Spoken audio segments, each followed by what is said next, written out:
Speaking about it now gives me goosebumps of thinking of a World Cup. But, you know, I'm sure the girls and myself are going to work really hard to make sure we get in that top 3. The way our games are spaced out in terms of playing Wales first, then France and England, you know, there's a few banana skins in their early doors that we really need to focus on. So we can't really focus on that end goal ultimately, which we want to achieve in this next year in terms of qualifying for that next World Cup. But yeah, I'd be lying if I said I hadn't thought about it. Now, after their problems yesterday, it was back to business as usual in Formula One for Red Bull and Max Verstappen in qualifying for tomorrow's Australian Grand Prix. The defending champion claimed his 3rd consecutive pole of the season ahead of Carlos Sainz in 2nd. The Ferrari driver was returning to the team, remember, just 2 weeks after undergoing surgery on his appendix when he was replaced by British teenager Oliver Bearman. Lando Norris was the highest placed British driver in qualifying, coming in 4th ahead of the race tomorrow. Thanks very much. Might speak later. Back with the headlines, of course, at 8 o'clock now. It's time for this week's Newswatch. The new BBC News channel, a year on. Welcome to Newswatch with me, Samira Ahmed.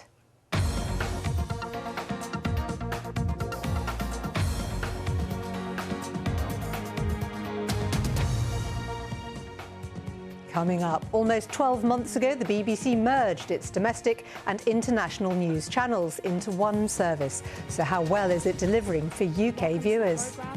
And with some of its output duplicating what's on other channels, does the BBC provide enough choice for audiences?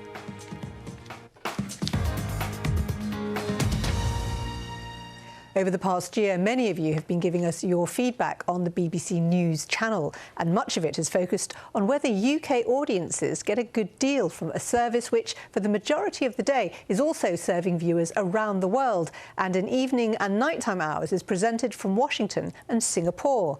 Take the occasion a few weeks ago when the transmission of the news at 10 on BBC One was delayed by almost an hour because of an overrunning football match. Viewer Graham Hill turned instead to the news channel at 10 o'clock, hoping to find a summary of the day's news here in Britain, only to find it was broadcasting World News America, targeted at an audience abroad.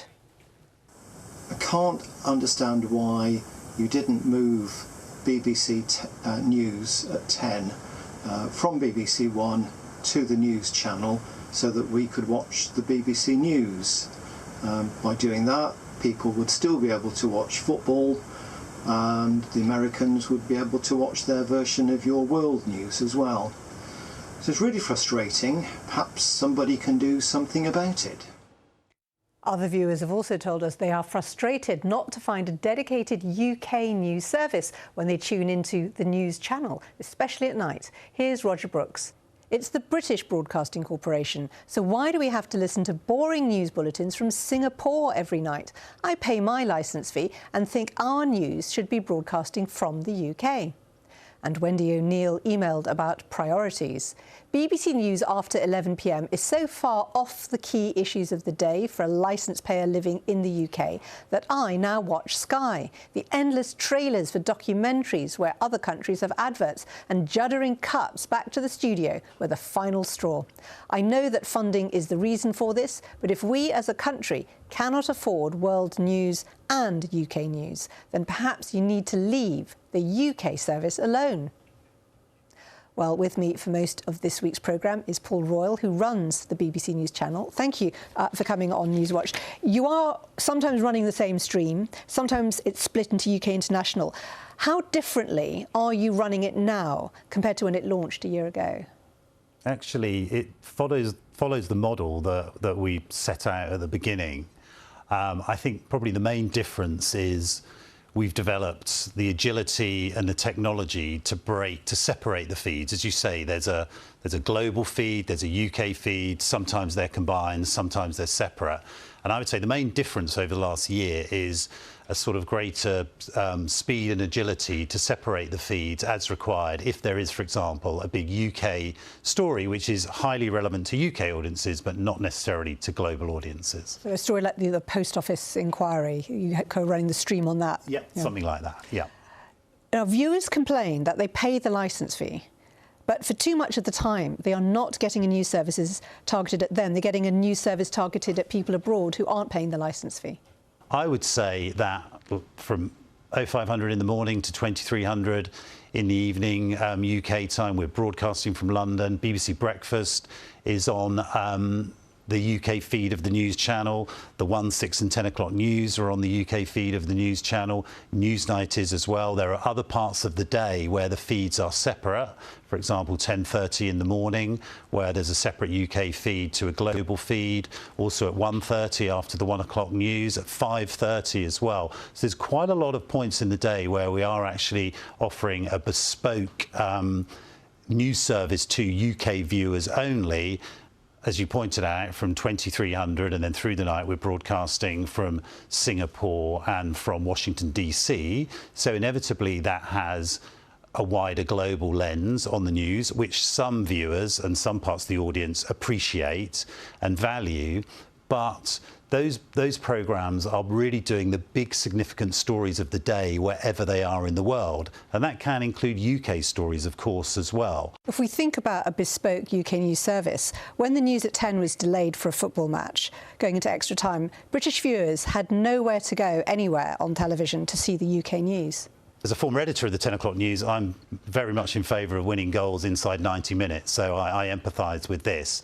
But a couple of things. Sometimes it won't be operationally possible to run the 10 o'clock news twice. If, for example, they're due to go on air on BBC One at, say, 20 to 11, it might not be possible to run it on the news channel only at 10 o'clock and then turn everything around to do it again, you know, just a few minutes later. We have done in the past when we've known a sporting event, say, isn't going to finish till 11 o'clock. We have just run the UK 10 o'clock news on the news channel first of all and then repeated it.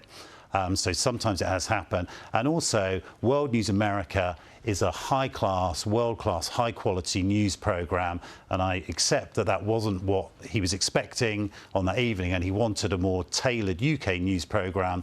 But again, it offers a big global lens on the world, and that does include the big UK stories. Okay. A lot of complaints, you'll know, came in over the amount of live coverage of the International Criminal Court case brought by South Africa for alleged genocide in Gaza. The BBC didn't live stream the prosecution in the UK as much as they did the Israeli defence case the next day. Do you regret that? We had a challenge on the first day because the UK stream was running the post office hearings, which, as we can all remember, was, you know, a significant story in the UK at that point. The global feed was running live the opening prosecution case at the ICJ. If you look at our coverage over the course of 2 days, and of course live coverage is part of that. But I'm talking really about the live coverage. I mean, it's not whether there was coverage on both streams. It was if you were watching the live stream in the UK on the first day, you did not get the level of coverage of the prosecution case that you then got the next day watching the defence case. Of course, in an ideal world, we'd be able to do everything we wanted to in terms of live and putting it on all our platforms and being able to deliver that.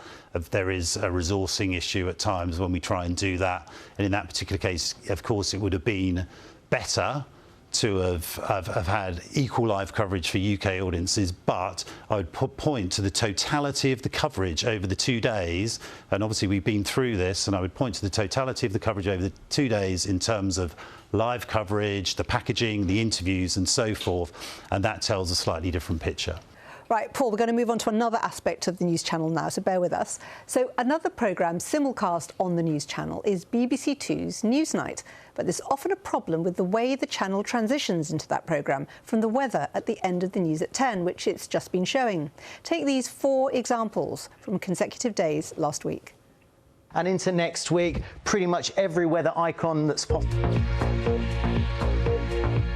But it stays really unstable. Could be quite chilly for a while in Northern Ireland, and 2 or 3 degrees. This programme continues on BBC One. For England and Wales, there will still be some rain and drizzle and low cloud around some of those western hills and coast. The response of Craig Hamilton: I am fed up with BBC News cutting off news at 10 for Newsnight. Someone needs to work out how to schedule programmes correctly. It's bad enough that BBC One seems incapable of ensuring news at 10 actually appears at 10. I have no objection to Newsnight being on BBC News as long as it follows the end of news at 10. I do object to news at 10 being cut off. Paul, we've got to say, when you see, 4 consecutive nights like that, people are wondering why you haven't got that right yet.